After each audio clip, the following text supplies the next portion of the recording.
Hello, Angela Anaconda fans. A while ago I did a rewrite of an existing Angela Anaconda episode, You're So Vain. I called it You're Still So Vain. You can find it on my channel. What I wanted to do, and I mentioned this in a rewatch video, was do an original episode. Since my goal is to reboot the series, I wanted to show you some of the things that I do for the show. I'll be doing another read-through, I'll be doing the voices, mostly poorly, but I wanted to have fun doing this and I wanted to bring you guys on the ride with me. So here is my original episode, Sleeping at Nanette's Sleepover.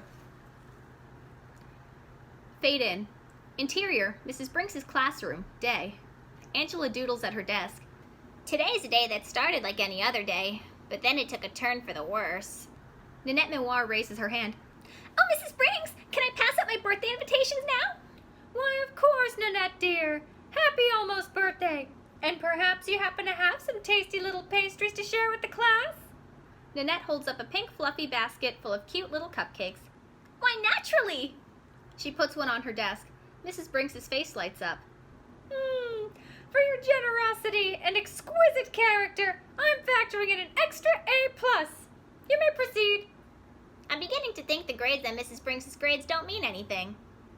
Nanette hands out cupcakes while handing pink lacy invitations to the girls. Gordy makes a small noise of delight upon receiving his cupcake, studies the detail, and takes small bites to savor it. Buttercream frosting. Johnny leans on his chair and preens his hair in a lame attempt to be too manly for a cupcake, but fails to hide his delight at receiving one, eats it on one bite, and then chokes on the wrapper. Gina Lash also lights up upon receiving one. Nanette reaches Angela's desk and callously dumps an invitation on it. Ugh, quel dommage, which is French for I'm only inviting you because I have to, Angela Anaconda. Fine, Nanette Menoir Anaconda, I don't have to go. Nanette puts a cupcake upside down on Angela's desk. Interior hallway, day. Walking to lunch, Angela drags the invite along the lockers. Gina looks at hers excitedly.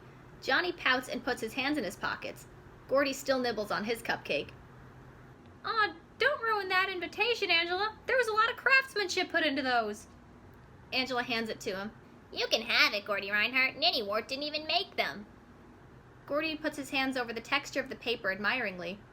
Johnny kicks a dropped pencil. I can't believe boys didn't get an invite to the party. That's sexist. Johnny Abadi, it's a sleepover party with nail painting, dolls, and pillow fights. Pillow fights, huh? Angela looks off into space. Cut 2. Interior revenge fantasy, day.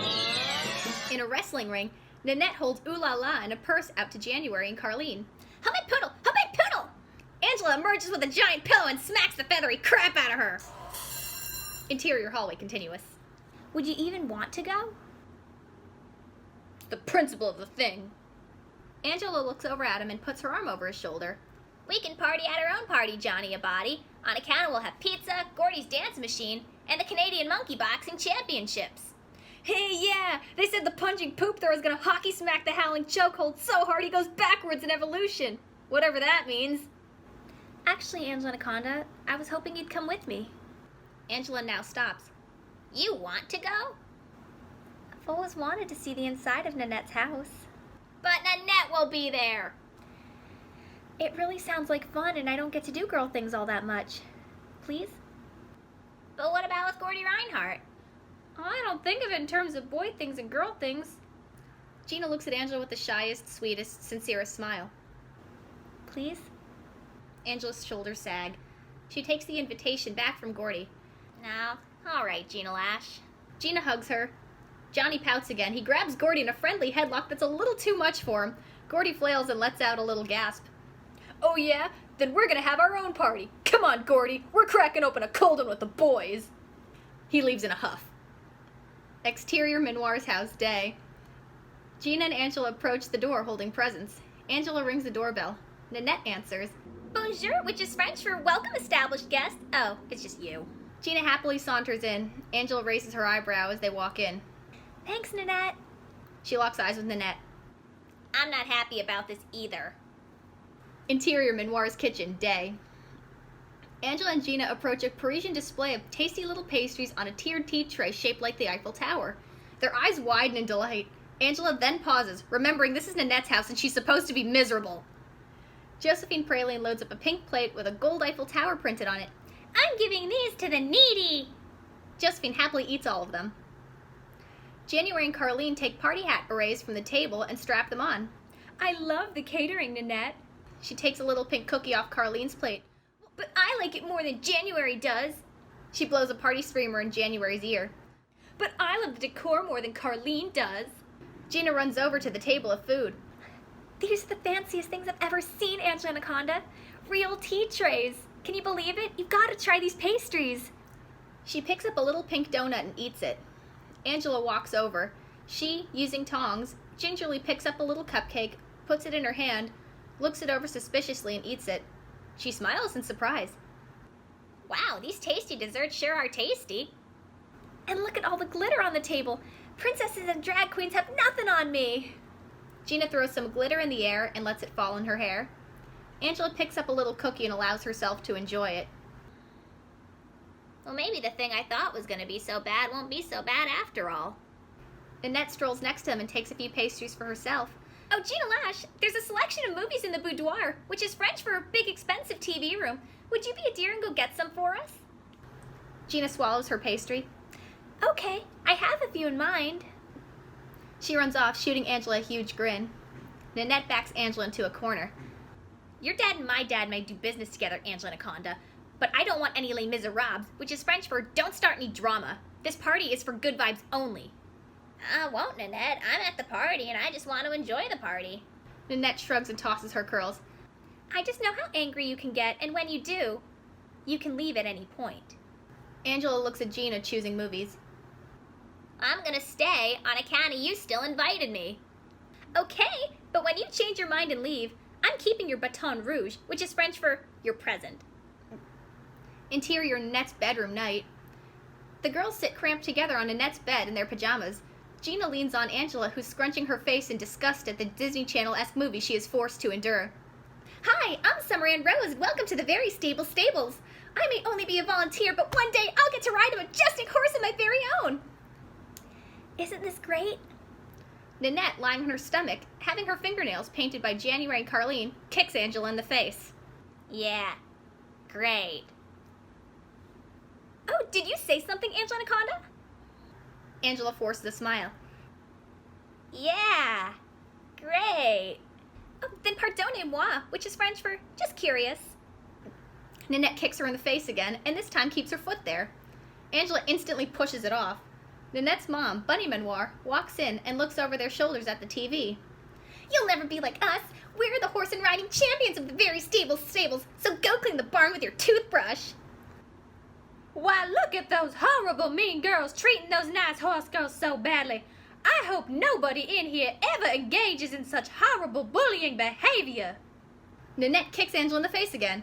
Angela looks up and squints her eyes at Bunny. Interior, Nanette Menoirs' bedroom, night. The girls run around armed with pillows. Gina smacks Angela. Angela laughs and playfully smacks her right back. Josephine decks them both. Hallelujah! Forgive me, Father, for I have sinned. Angela coughs up a feather. Angela and Gina smile at each other, nod in unison, and hit Josephine on either side simultaneously. Oh, Angela! Angela turns around. She gets smacked with a pillow, sending her to the floor. Before she can get up and hit Nanette back, Nanette, January, and Carlene dogpile her and beat the shit out of her with various pillows, prison gang style. Gina and Josephine continue to smack each other playfully. I could do this all night. Angela crawls over on her forearms with a few bruises and feathers on her. I think there was a lock in that. Exterior, Nanette Menoir's bedroom, night. Nanette paces in front of January and Carlene. We're almost going to sleep, and Angela Anaconda's still here. It would be way more fun without her. I don't really care. Nanette glares at her and January elbows Carlene. I mean, she's totally ruining the party and causing drama. I hate drama. I hate drama even more. Silence, which is French for silence! We've got to get rid of her somehow. Interior, Nanette Menoir's bedroom, night. Angela strategically moves her sleeping bag between Gina and Josephine Praline, who are lying down listening to music, and sets up a bunch of pillows and blankets around them for security measures. Gina sits up and clutches a red cup. I'm gonna drink a lot of pop and stay up all night. Gonna join us? Yeah, Gina Lash. They promptly fall asleep.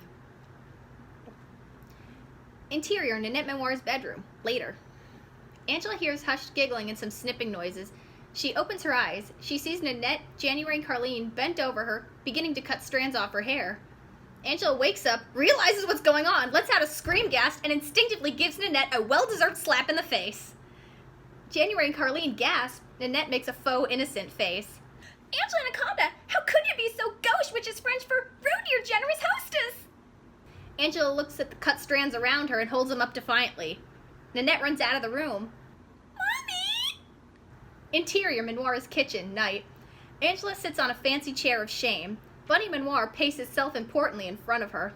In this household, we will not be tolerating bullying and senseless displays of violence. My eat, pray, love sign upon the wall is here to serve as a reminder that we must always be good to one another. You do not want to be a person consumed by bitterness and hatred, Miss Anaconda. Nanette pokes her head around the wall corner along with January and Carlene, listening excitedly. Yeah, Angela Anaconda, it's a party. Learn to take a joke. Angela leans her head in her hand angrily. So, Nanette wants to party, does she? Dissolve 2. Interior, revenge fantasy, night. Angela's DJ at her own nightclub, Club Anaconda, dressed in a baggy printed suit, something Billie Eilish might wear, a sideways hat, and neon aviator sunglasses. Well, maybe she's in the mood for something with a good beat. Angela spins the discs on the mixing booth, or whatever it's really called. Electricity shoots out from the speakers and zaps Nanette. What's the matter, Ninny Pooh? Can't face the music? How about I mix it up a little? Angela pushes a few buttons on the mixing booth and twists the dial. The power of the music sends Nanette backwards through the crowd, bouncing off everyone in her path, spilling every single drink on her before she crashes into the wall. Oh, Angela, you will say. I'm sorry for trying to throw you out of the party instead of just enjoying it like a normal person. Still causing trouble, you terrible person? Good thing I'm also the bouncer. Angela rips off her baggy sleeves, makes the pounding gesture with her fist, picks up Nanette by the collar, and drop kicks her out of the club. She goes flying. Angela! Angela laughs. Interior, Nanette Menoirs' bedroom, night. Angela looks around. She touches her own hair. It's mostly intact. She pulls out a cell phone. She types. Close on phone. Angela's message reads, "Please come pick me up, please." Instantly, a new message pops up that reads, "Coming." Angela shakes Gina Lash, who's beginning to fall into a deep sleep on her sleeping bag, awake. Gina Lash, I'm going home on account of I'm not having fun here and Nanette's gonna cut off all my hair if I stay. Gina yawns, nods, and smiles. I'm sorry. Thank you so much for doing this for me, Angela Anaconda. Angela smiles. Interior, Menoirs' kitchen, night. Angela walks through the dark, empty kitchen with her stuff in tow. Her phone buzzes. She looks at it. Close on phone. A text from Mom says, 5 minutes away. Below that, there's a text with a video of Johnny, Gordy, and Jimmy raging at the boys' party. The video reveals Gordy doing an impressive keg stand over a 2-liter bottle of soda that they obviously shook beforehand, with Johnny and Jimmy holding him up. Angela types, LOL. Suddenly she hears footsteps above her. She turns her head to face the faint noise. Dessert, which is French for there better be some cookies left. Go get me some. She walks to the table. The tiered tea tray sparkles in the moonlight, empty with only a few crumbs left on it. Next to it are the boxes the pastries originally came in. Angela opens a few of the pastry boxes. She sees an assortment of leftover pastries that haven't been touched. Angela smiles a small, mischievous smile. Angela piles everything she can into a single box and puts the box in her bag. She eats a victory cookie. Fade out. End of episode. Thanks again for doing this with me, guys. See you later when you see me.